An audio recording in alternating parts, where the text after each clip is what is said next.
Lesson 78, Graphing Inequalities.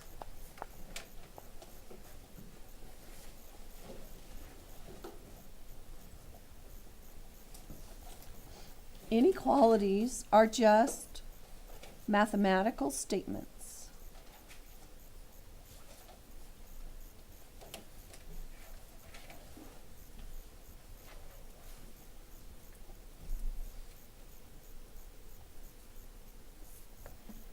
The difference between inequalities and equality is an equality is sometimes called an equation, has an equal sign in it.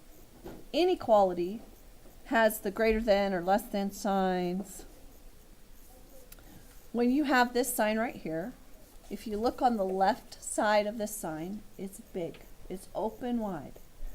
So this is greater than. So this one means greater than.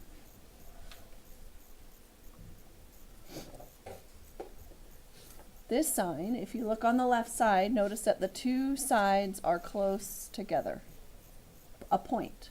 So this means less than. This is if you are reading the sign left to right. So the side that's open is greater than. If it's closed, it's less than. If you have the greater than sign with an equals, half of an equal symbol with it, that means greater than or equal to.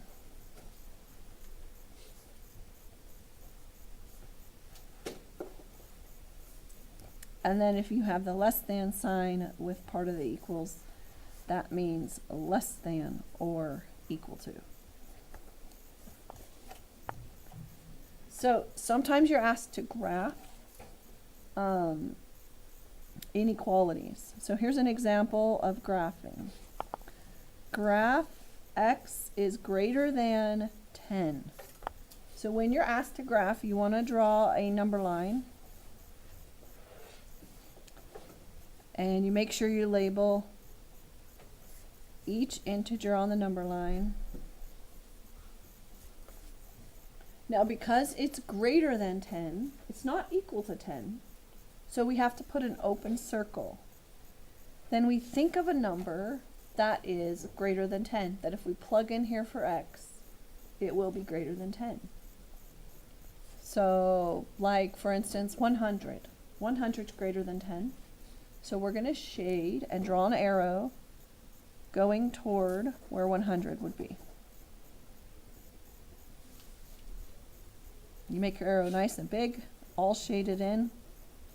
Make sure you have the open circle there to show that every number bigger than 10 is a solution to this inequality. So the open circle means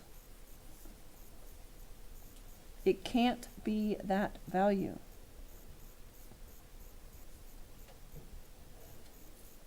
So when it says greater than 10, 10's not greater than 10, so we can't include 10 in our solution. A closed circle means it can be that value. Yes, you would shade it in if it can be that circle. I mean that number.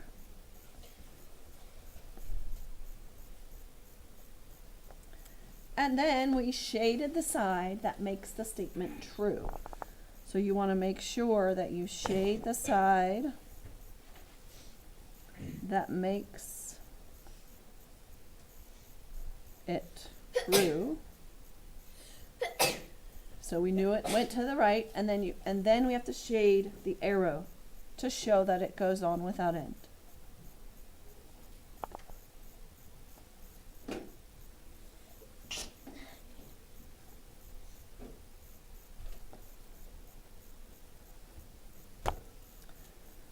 So one more example. Graph x is less than or equal to 8. So we draw our number line. Make sure we are labeling our integers. Have 8 right in the middle. So it's less than or equal to. And 8 is equal to 8, so I can do a closed circle. And then I think of a number that is smaller than 8 that would make the statement true. Any number that's smaller. Do you have one? 6. 6. Good. 6 is smaller. So I want to shade on the side that has the 6. And then I need to draw an arrow to show that it continues. I like to make my arrows really big and everything very obvious. And if you guys do that too, that will help me when I'm grading. So I'll be able to tell exactly where you have it shaded. Okay, that's the end of the lesson. We're going to do some practice.